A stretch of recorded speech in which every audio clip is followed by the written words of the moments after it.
All right, welcome back to Degreelessness, everybody, the sunniest place on earth. I'm your host, Shanghai Pete, the adorable, the cuddly, the snuggly, the last Boy Scout himself. Hope you'll excuse my voice. Uptown Bobby was out here in LA this past week, so we linked up, and after recording over 6 hours of content for y'all, my shit is totally shot. But the show must go on, of course, so let's not waste any more time and get right down to the getting deep inside. And let us begin with a quick recap of the week. Regular news has been, of course, saturated by reports of yet even more barbaric atrocities and hate crimes committed by psychopathic racists and madmen that are sadly becoming all too common in the States. Fortunately, we are a gaming channel, so the kind of depression and misery that we get up to is far less serious. And speaking of far less serious, let's catch up a bit with the owner of everyone's favorite pair of billionaire boots to lick, Elon Musk. Ooh, looks like corpo shit poster and whiny upstart would-be Twitter owner has been getting cold feet. Oh no. Oh yes.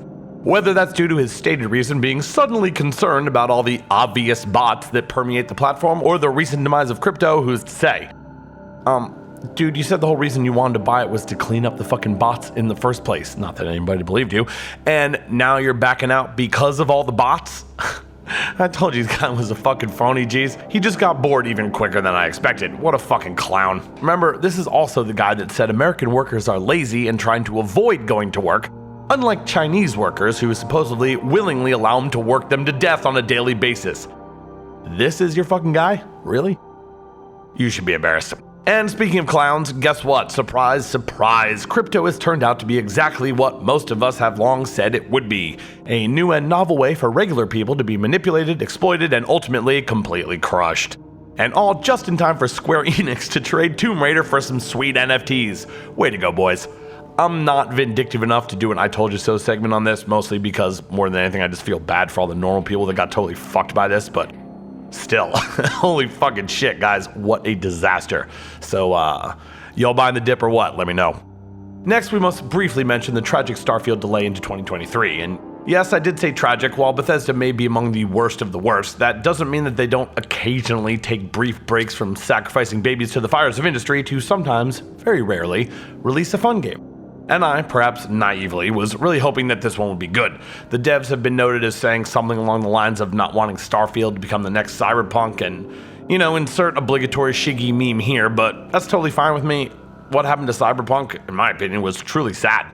Longtime viewers probably know, but I thought Cyberpunk was pretty fucking incredible. I was fortunate enough to not run into too many game-breaking bugs during my 100+ hour playthrough, and I fucking adored every second of it. The story was immersive and powerful, full of great emotional beats, well-written performances, except for, ironically, maybe Keanu Reeves, containing equal parts lovingly crafted pathos and soaring moments of triumph. Night City, as a set piece, was stunning, and the breadth of variation in gameplay was pretty incredible. If it hadn't been for the bugs in the rush release, it would probably easily have been my game of the year for 2021.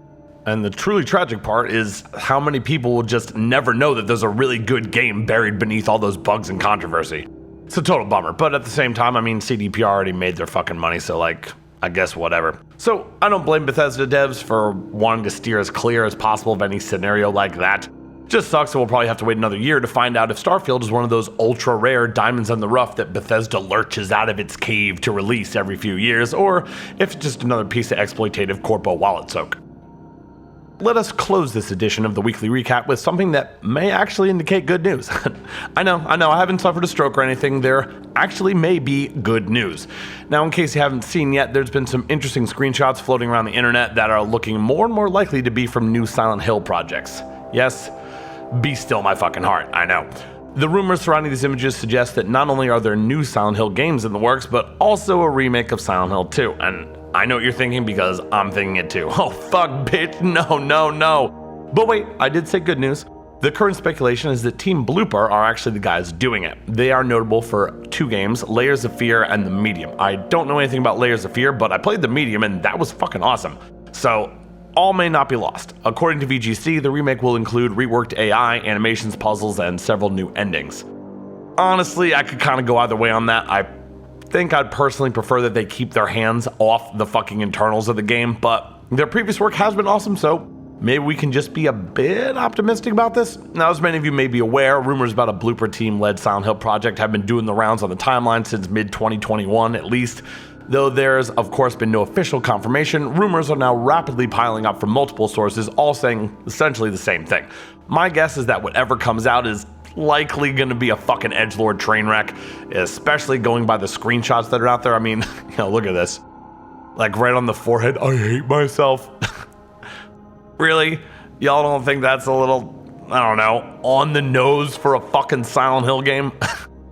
Either way, we'll have to wait and see, of course, but the silver lining here is that if there is one team out there that against all odds stands even a chance of making this tolerable, it's probably Team Blooper, so cool, I guess. Moving on, our main story tonight concerns the diversity space tool. Sounds like fun, right? That's no doubt positively been invading your timeline for the past couple days, and if it hasn't, well, consider yourself lucky. A so-called leap forward for inclusion in gaming. Oh, fucking Jesus. Oh, boy. This really is the last thing I want to talk about. It steers way too close to the already completely debunked and ridiculous SJW, anti-SJW conflict, as well as politics, and, well, there's really absolutely nothing fun about discussing either of those things. Nevertheless, seems like this kind of stuff just will not go away and continues to force its way into relevance, especially in the gaming industry. Hence, it must be discussed. If some of y'all need to bail here, I don't blame you. We'll catch you on the next one. The rest of us must persist, though, and sally forth, so here we go. Hopefully after this, it'll be at least another year or so until we're forced to address all this fucking garbage again. Recently, it's come out that King and MIT Game Labs have been working together to make software in order to, quote, create and monitor guidelines for character conception and creation. 1984, you're right, man. That's a typo. Orwell's here now. He's living large. According to a press release, it was intended as an optional supplement to the hard work and focus our teams already place on telling diverse stories with diverse characters. It states that the objective of using the tool is to uncover unconscious bias by identifying existing norms and representation and acknowledging opportunities for growth and inclusion. Teams would sit down with staff to identify existing norms and then discuss, educate, consult, and collaborate on how a character's representation is expressed beyond those norms. The process is intended to create a conversation where our developers, assisted by the tool, challenge assumptions, assess choices, and find opportunities for authentic representation to be fostered in our games. Holy fucking shit, what a goddamn nightmare. Like, look at some of this shit. God, what the fuck? So allow me to translate all that corpo speak for you. Public pressure and optics have forced us to take this stuff kind of seriously, and since we're a huge fucking corporation, this is what that looks like. And to everyone that engaged and participated in the vacuous, substanceless, rage-bait absurdity that so typifies the expression of the culture war in our little hobby, I gotta say, you asked for it, now you got it. How's it feel? Is this what you wanted? Not like this. You were petitioning enormous, destructive, soulless corporations for fucking social change. What the fuck did you think they were gonna do? Something reasonable, equitable, inclusive, or even helpful, perhaps? Of course not. People, people were essentially saying, hey, Corpo, how about you help out marginalized communities? Do us a solid, out of the goodness of your heart. What did you expect them to do?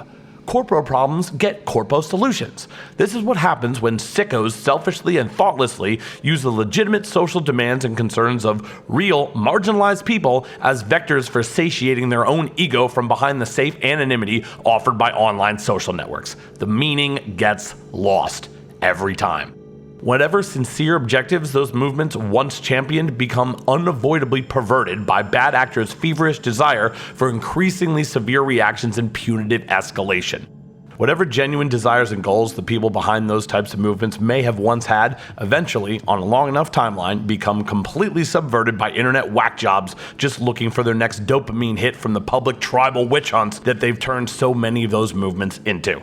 Y'all were so eager to engage in your persecution fetish, no one ever stopped to think about how those huge, monolithic institutions of consolidated corporate greed would respond to your so-called demands once you started affecting their bottom line. Corpos only think in terms of corpo solutions. Their companies and developers are run by data analysts and spreadsheets. Their games are designed and created according to data analysts and spreadsheets. So of course, any efforts at addressing diversity, sincere or otherwise, are going to be governed by those same data analysts and spreadsheets. This is exactly what you've been begging for. There's a reason that "be careful what you ask for, you might get it" is such an ancient and universally known colloquialism. Okay, so now that we've got some of the much needed knee-jerk scolding out of the way, let's talk some nuance. Time-honored tradition over here at the channel. I know it may shock some people to learn that you can actually be against performative persecution fetish tribal outrage nonsense, but also support marginalized people communities at the same time. It is true. So, in no uncertain terms, before we go further, let us state unequivocally now, diversity, representation, inclusion, all that kind of stuff, those are not necessarily bad things. That's good. It's just SJW internet culture that makes them seem bad. You need to be able to separate the two. The majority of people engaging in that are usually so patently obnoxious that they just make you think anything that they're advocating for must, of course, be unequivocally horrible. It's not true. Surprising, but not true. As a pro tip, that's also how you know that almost anyone that's too far to the extreme of either end of any spectrum is probably a fucking grifter, because anyone with half a brain knows that going to absurdist extremes is one of the fastest ways to turn regular people against whatever it is that you're advocating for. It is, however, a really good way to siphon money out of reactionary internet dummies, which is all the most vocal idiots about all this kind of shit really care about anyway, on both sides. Just like the corpos they claim to despise. Irony, motherfuckers. Imagine that.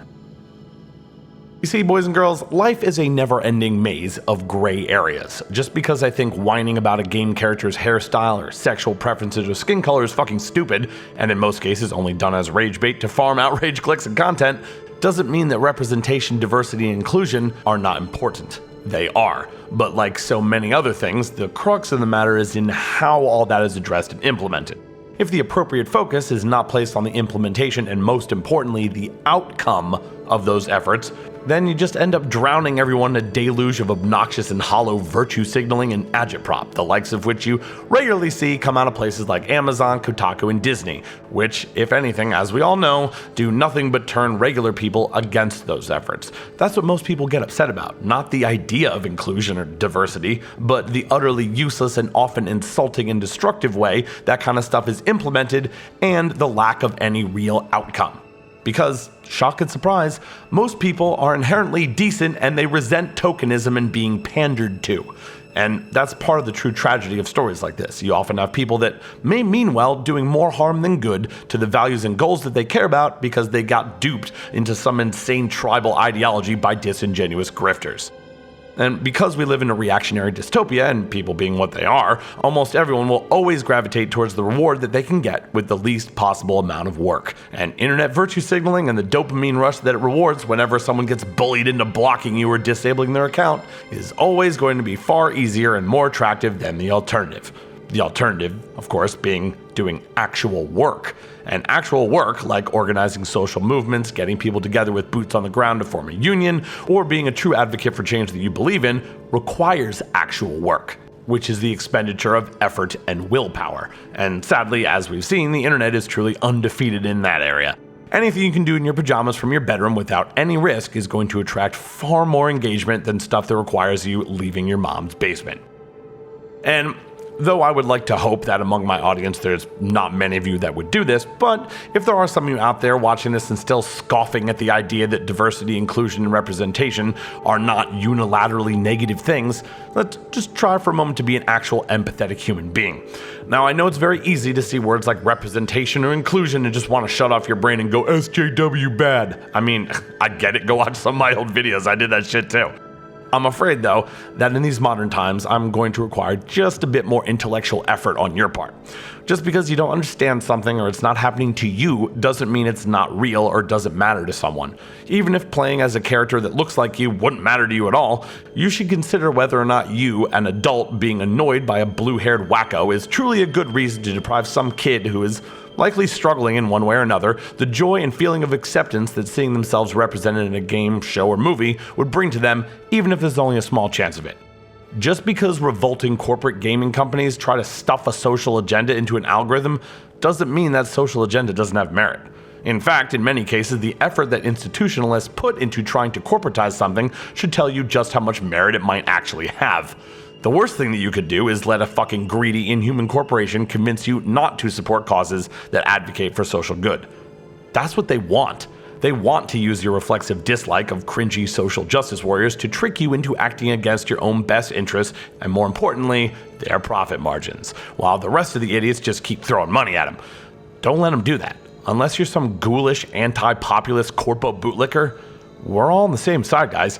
And to paraphrase the legendary George Carlin, this kind of shit is how any ruling class in any society operates. They try to divide the rest of the people. And make no mistake, the ruling class of our industry is legacy media and all those huge AAA companies and publishers. What they want to do is keep us, the regular people, fighting with each other so that we don't notice that we're being sold garbage while they run out the back with all our microtransaction and pre-order money. Pretty simple, and apparently, as y'all can see, it works fucking well. We must continue to inject the nuance, though, because as we're all well aware, there are plenty of times when those diversity efforts do negatively impact the product, be it game, TV show, whatever. For those of you concerned about that, myself included, I'm pleased to be able to tell you that you can call that shit out and demand better while also supporting efforts that have positive, real-world social effects. I know that most of the internet discourse around that stuff makes it seem like it's not possible to hold both those ideas in your head at the same time, but rest assured it definitely is. I've been doing it for years. I'm doing it right now. Watch.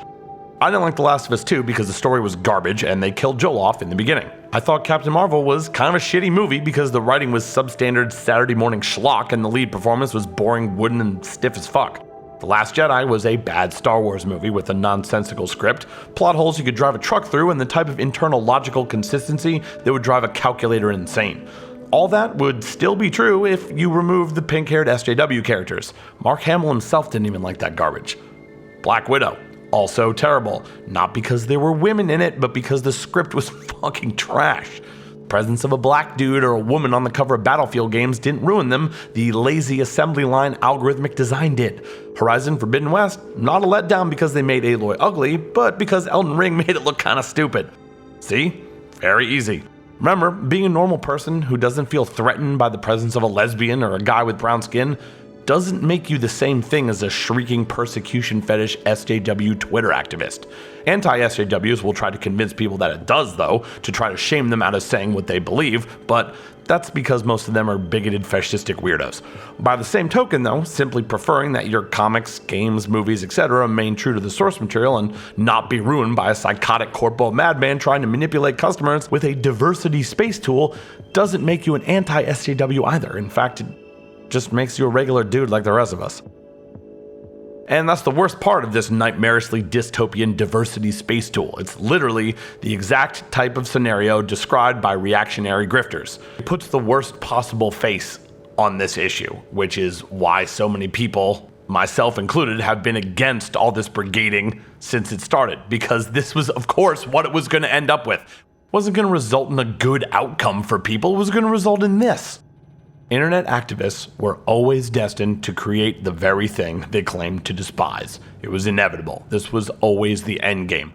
This was always what the mass cancel culture outrage in gaming was going to result in. Something like this. An internet problem will always get an internet solution. A corpo problem will always get a corpo solution. And if a bunch of Twitter idiots desperately searching for purpose or meaning make something an internet corpo problem, that will result in what, class? That's right, an internet corpo solution. And that looks like this. A fucking app, a chart, a spreadsheet, an algorithm. All that brigading, tribal outrage, and non-stop virtue signaling gave you exactly what you hated to begin with. Another soulless automaton bereft of nuance and humanity that doesn't give a fuck about you, that you just punch numbers into and then wait for it to spit out more numbers. Data. Data that doesn't require anyone to audit it or understand it or think about it or care about it. Just input the data, get the new data, wait for the money. Y'all basically got the equivalent of a BLM banner on Walmart's website. And how much did that do for that particular cause? Is racism solved? Yeah. SJWs, this is what y'all asked for. I hope you're happy. You've set the very agenda you claim to support back by years. And now the rest of us normal people have to deal with it. Good job. All right, that's our show. Thank you so much for watching. Spend a little bit of your free time with us tonight. We love you today, and holy fucking shit, do we love you all the way. Hopefully, some of you made it to the end. I know this was a rough one. Listen to my voice, Jesus fuck. But it's pretty important too. Fortunately, we have much more actually enjoyable content coming up this month, including an almost 2-hour live podcast episode, plus me and Bobby making another ill-advised attempt at conquering Majora's Mask. So stick around, catch us next week, same toxic time, same problematic channel. Woke up, smoke up, blunt, then I pass out, pass out, huh? Woke up, what up, smoke up, blunt, then I